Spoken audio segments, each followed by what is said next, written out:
ang sarap talaga i-feel na an andito ka sa isang nature, sa isang environment kung saan malinis, tapos ang sarap langhapin ng hangin, 'di ba?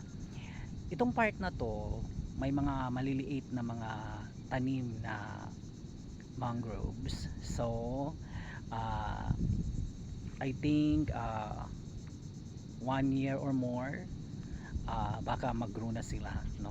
So magkakaroon na siya diyan ng mga ah, punong kahoy uli, mas maganda tingnan, 'di ba? So yung mga maliliit na mga nakikita nyo na yan is magro-grow din yan, katulad ng mga nasa likod natin. Oo, maglalakihan din yan, aangat, at syempre magbibigay din sa atin na magandang simoy ng hangin.